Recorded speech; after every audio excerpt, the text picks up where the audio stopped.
Welcome to comrade Telugu news channel కి స్వాగతం. ముందుగా హెడ్లైన్స్. మండిపోతున్న ఎండలు, ఆరోగ్య మంత్రిత్వ శాఖ జారీ చేసిన మార్గదర్శకాలు.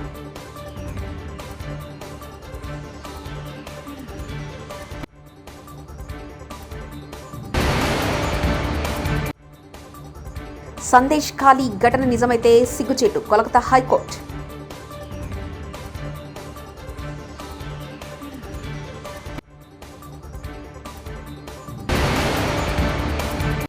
ప్రభుత్వ నిర్లక్ష్యంతోనే ఆర్గానిక్ పరిశ్రమలో ప్రమాదం, హరీష్ రావు.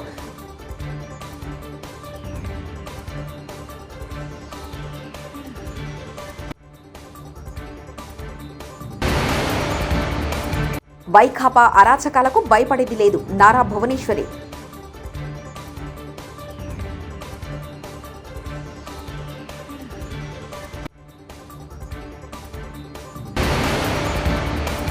చంద్రబాబుతో నేను పోటీ పడను, సీఎం జగన్.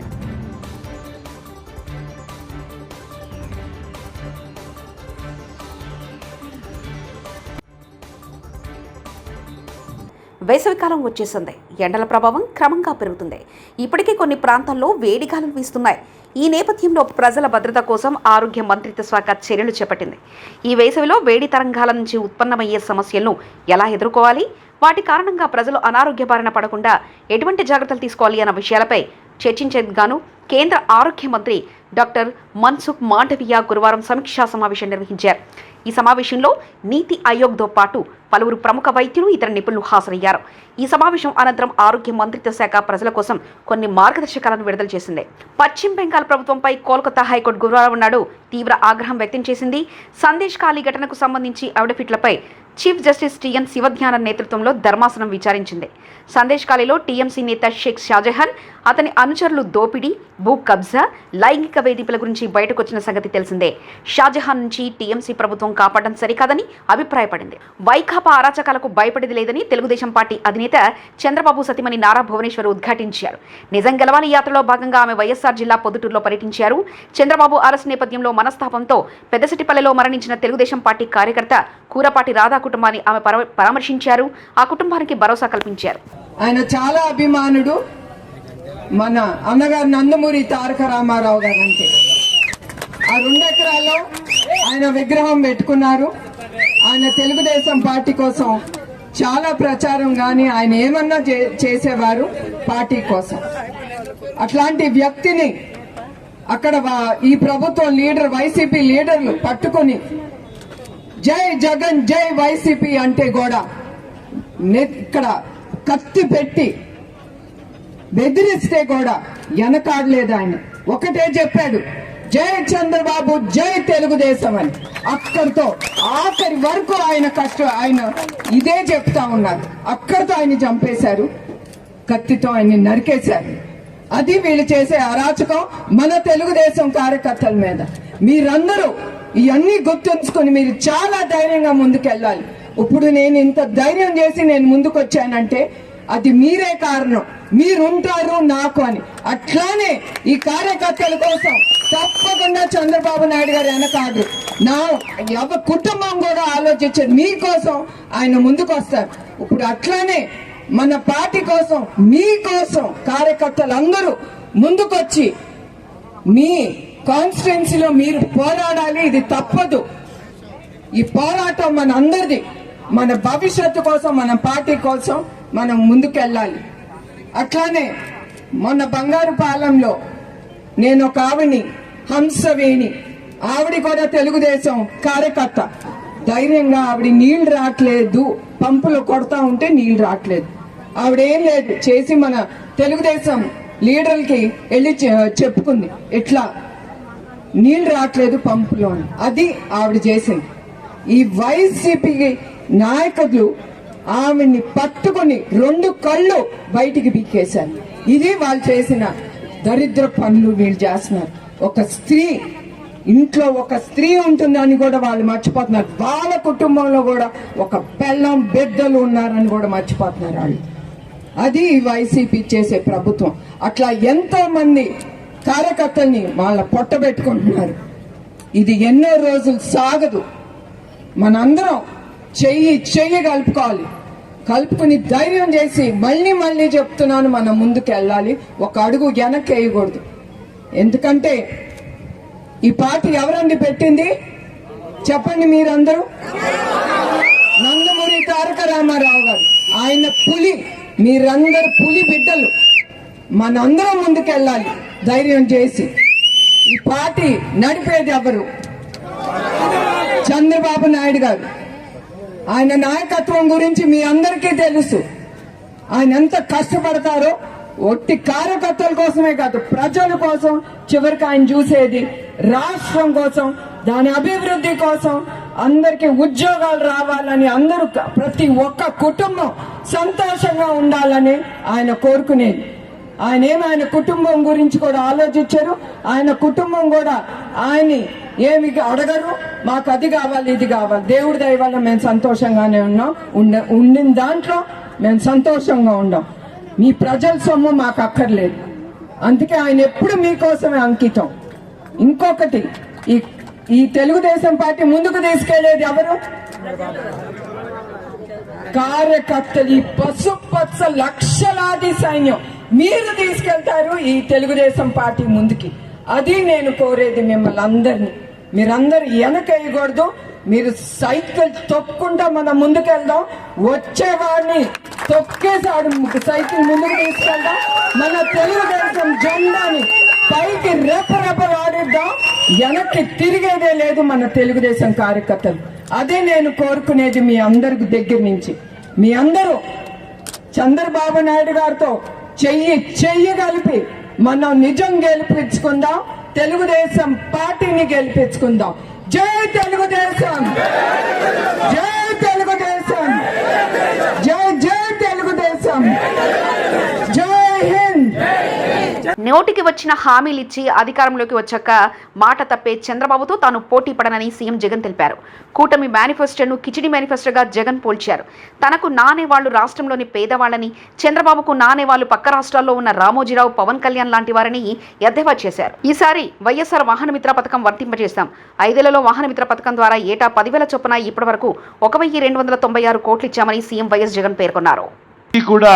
క్రమం తప్పకుండా మన ప్రభుత్వం ప్రతి సంవత్సరం వీళ్లకు తోడుగా అండగా ఉంది అని చెబుతూ ఏకంగా ఈ 3,93,655 మందికి క్రమం తప్పకుండా, అంటే కొంతమంది మళ్ళీ అమ్ముకుంటా ఉంటారు వాళ్ళ వెహికల్స్ అన్ని కూడా, కానీ క్రమం తప్పకుండా ప్రతి సంవత్సరం 10,000 ఇస్తూ ఏకంగా 5 సంవత్సరాలలో 50,000 రూపాయలు తీసుకున్న వాళ్ళు ఎంత ఇచ్చామో తెలుసా?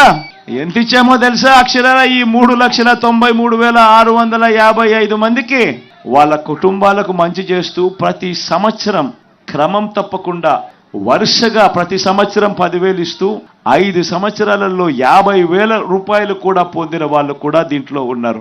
మొత్తంగా 1,296 కోట్ల రూపాయలు కేవలం వీళ్ళకిచ్చాం. మరొక్కసారి చెప్తా ఉన్నాను, వాహన మిత్ర అనే కార్యక్రమం అనే స్కీమ్ తీసుకొచ్చి ఈ ప్రతి డ్రైవర్ కు తోడుగా సొంత టాక్సీ గాని సొంత ఆటో గాని కొనుక్కొని తన జీవనం సాగిస్తా ఉన్న, సొంతంగా చేసుకుంటా ఉన్న ఇటువంటి వాళ్లకు ఏకంగా ఈ 5 సంవత్సరాల 58 నెలల కాలంలో 1,296 కోట్ల రూపాయలు వాళ్ళ చేతుల్లో పెట్టారు.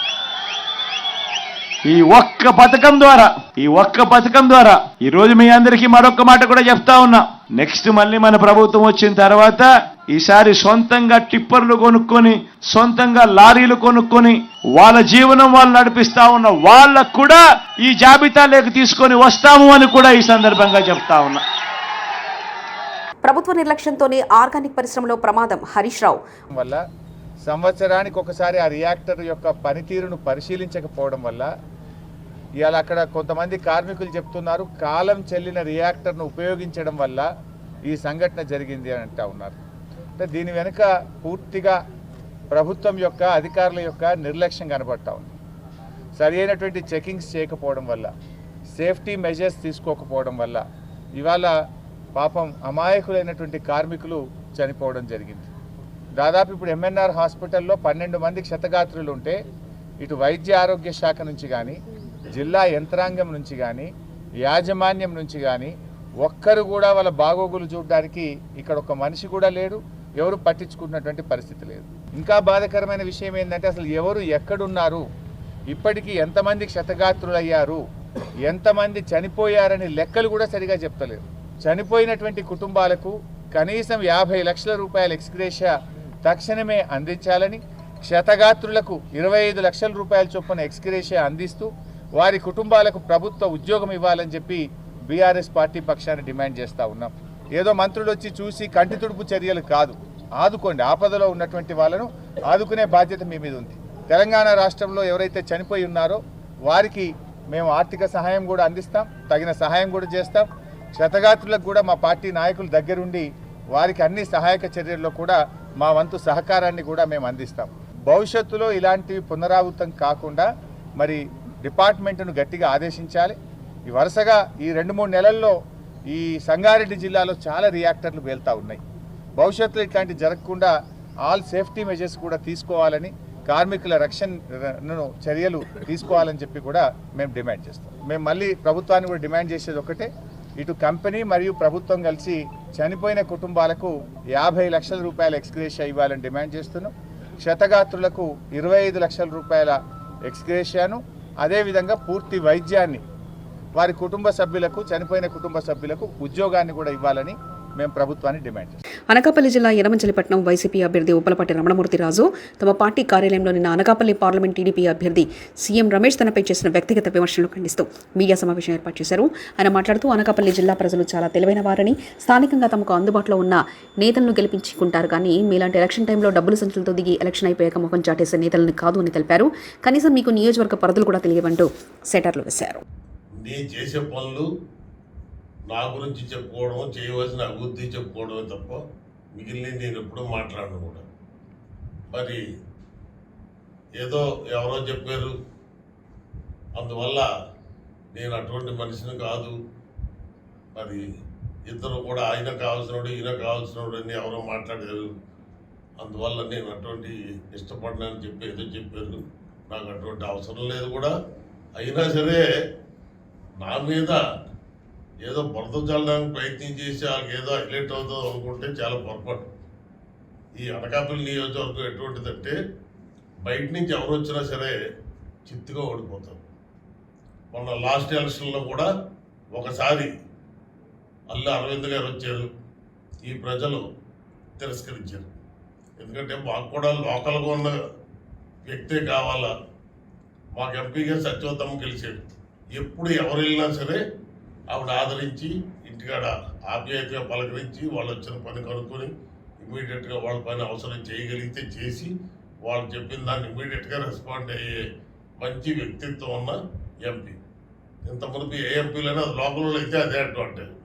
ఇవాళ బయట నుంచి వచ్చిన వాళ్ళు ఎవరు ఉంటారు, ఢిల్లీలో ఉంటారు, లేకపోతే హైదరాబాద్లో ఉంటారు తప్ప లోకల్ వాళ్ళు ఎవరికే కూడా అందుబాటులోకి రాదు.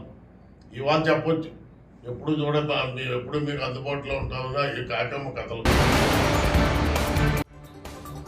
మండిపోతున్న ఎండలు, ఆరోగ్య మంత్రిత్వ శాఖ జారీ చేసిన మార్గదర్శకాలు.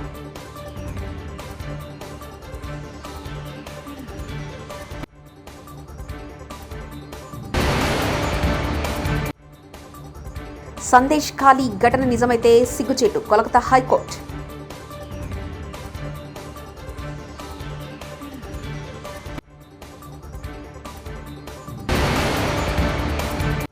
ప్రభుత్వ నిర్లక్ష్యంతోనే ఆర్గానిక్ పరిశ్రమలో ప్రమాదం, హరీష్ రావు.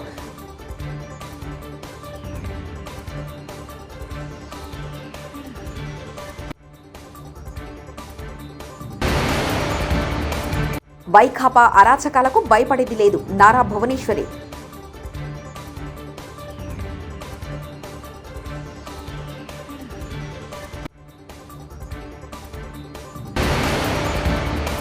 చంద్రబాబుతో నేను పోటీ పడను, సీఎం జగన్.